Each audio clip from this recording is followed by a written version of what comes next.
Welcome to my new another blog video. আসসালামু আলাইকুম, কেমন আছেন সবাই? আলহামদুলিল্লাহ আমি ভালো আছি, আশা করি সবাই ভালো আছেন। তো প্রতিদিনের মতো আজকে সকালবেলা থেকে কি করলাম সেই ভিডিওটা নিয়ে চলে আসলাম। তো সকালবেলায় ঘুম থেকে উঠে দেখি আমার শাশুড়ি গতকাল রাতে চাল ভিজিয়ে রেখেছিল, সেটা বাটতেছে। তো পরে গিয়ে আমি বললাম আমি বেটে দিচ্ছি, কারণ আমার শাশুড়ির হাতে অনেক সমস্যা হয়। তো সেই চালগুলো আগে বেটে নিলাম, সেই ভিডিওটা আমার করা হয়নি। চালগুলো বেটে তারপর ঘর থেকে বাহিরে বের হয়ে গেলাম। আজকে হচ্ছে আমরা সিরিঞ্জ পিঠা বানাবো। আমার জানেনই তো অনেকেই যে আমার ননদের বিয়ে হয়ে গেছে 1-1.5 মাস আগে। তো সেটার বড় করে অনুষ্ঠান হবে ডিসেম্বর মাসে 27 তারিখে। তো সেই জন্য ওই বাড়িতে পিঠা বানিয়ে পাঠাবে শ্বশুর বাড়িতে, এজন্য তার প্রস্তুতি নিচ্ছে। তো এর আগেও আমি পিঠা বানিয়েছি, কিন্তু ওইভাবে ভিডিও করিনি আর রাখিও নি। তো চলে গেলাম বাহিরে। দুই চুলায় আমি আজকে রান্না করব। এক চুলায় আমাদের দুপুরের খাবার রান্না করব, আর অন্য একটা চুলায় পিঠা বানাবো। আমার শাশুড়ি আর আমার যা আমাকে বানিয়ে দিবে, আমিও হাতে হাতে করে বানিয়ে এখানে সিদ্ধ করে ফেলবো। আপনারা কে কে এই পিঠা খেয়েছেন কিংবা বানিয়েছেন? আমি কিন্তু আমার লাইফে এই তো প্রথম বানালাম। আমি কিন্তু ছোটোবেলা থেকে কখনো এই পিঠা বানাইনি। আজকে প্রথম না, ননদের জন্য যেদিন থেকে বানানো হয়েছে সেদিন থেকেই প্রথম। আগে আমি কখনোই বানাইনি এটা। কারণ আমি যখন ছোট ছিলাম তখন আমার মা, খালা এদেরকে দেখেছি, কিন্তু আমার এখানে হাত দেওয়ার প্রয়োজন হয়নি, আমি কখনো দেইনি। আর খুব ছোটোবেলায় দেখেছি আমি। আমার শাশুড়ি মা ঘর থেকে একটা কড়াই নিয়ে কড়াইয়ে ছাই মাখিয়ে কড়ার মধ্যে পানি আর এই খেরগুলো দিয়েছে। এটা হলো ধানের খের। তো এগুলো আমাদের বাসায় আনা আছে আগেই, কারণ আমরা দই টই মাঝে মাঝে পাতি, তখন লাগে। তো এটা দিয়ে পানি দিয়ে আমি এখন চুলাটা ধরিয়ে দিব।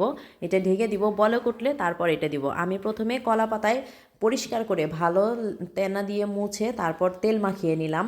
তো তেল মাখানোর পর আমি এখানে পানি দিয়ে পানি গরম করার জন্য বসিয়ে দিলাম, আর ওই পাশে রান্না বসিয়ে দিলাম, আর এই পাশে আমার শাশুড়ি আর আমার যা পিঠা বানাচ্ছে। পিঠা বানানোর ভিডিওটা আমার নেওয়া হয়নি, সরি। অবশ্য আগে নেওয়া আছে। তো আমি পারলে আপনাদেরকে দেখিয়ে দিব, যদি পারি তখন। আর আমি আজকে রান্না করব হচ্ছে মূলা, মূলা দিয়ে পুঁটি মাছ। এখন আমার শ্বশুর বলছিল সব কিছু মিলিয়ে দেওয়ার জন্য সবজি, কারণ সব সবজি মিলিয়ে দিলে একটু ভালো লাগে। মূলা নিয়েছি, বেগুন নিয়েছি, আর হচ্ছে সিম নিয়েছি। আর আমি ভাজি করব হচ্ছে পুঁইশাক, পুঁইশাক আর পুঁইশাকের গুঁটি। তো ওইদিকে আমার আমার তরকারিটাও কষানো হচ্ছে, এদিকে পানিটাও মোটামুটি বলক উঠে চলে আসছে। এখন ওই পাশে আমার পিঠা বানানো হয়ে গেছে, আমি এখন পিঠাটা চুলাই দিব। দেখেন আমি কিভাবে পিঠাটা চুলাই দিই। সেই কলা পাতার উপরে পিঠাটা বানিয়েছে, আর নিচে দেখেন ওই যে পানিটা যে বলক উঠেছে, দেখা যাচ্ছে পানির বলকের ঝাঁকটা। তো আমি এই চুলার উপরে একটা একটা করে কলা পাতা দিয়ে দিব। আর হয়তো 1 মিনিট রাখলেই সিদ্ধ হয়ে যায়। 1 মিনিট পরে তারপর আমি পিঠাটা নামিয়ে ফেলবো। তারপর এটাকে নামিয়ে রোদে শুকাতে দিতে হবে। কারণ এটা রোদে শুকিয়ে যখন একদম মচমচা হয়ে যাবে, তখন এটাকে তেলে ভেজে খেতে হবে। পিঠাটা যেন ভালোভাবে সিদ্ধ হয়, এজন্য ঢেকে দিতে হয়। পিঠাটা ঢেকে না দিলে কিন্তু পিঠা ভালো হয় না, ওই পিঠাটা সিদ্ধ হয় না। দেখেন আমার পিঠাটা কিন্তু সিদ্ধ হয়ে গেছে। আমি এখন পিঠাটাকে নামিয়ে নেব, কলা পাতা সহই নামিয়ে নিব। আমি কলাপাতা সহ ওই থালিটার মধ্যে উঠিয়ে নিচ্ছি। তো পিঠাটা একদম বেশি মানে আলগা হয়ে গেছে। প্রথম কলাপাতায় দেওয়া তো তেল দেওয়া ছিল, পরে এর জন্য আমি কলাপাতাটা পরে উঠিয়ে নিলাম, আর আগে পিঠাটা আমি ট্রের মধ্যে নিয়ে নিলাম।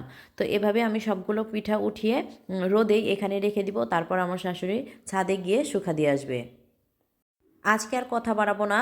তো কিভাবে এই পিঠাটা শুকালাম আর তারপর কিভাবে খেতে হয় অন্য একদিন অন্য একটা ভিডিওতে দেখাবো। ভিডিওটা কেমন লাগলো অবশ্যই আমাকে জানাবেন। আল্লাহ হাফেজ, সবাই ভালো থাকবেন।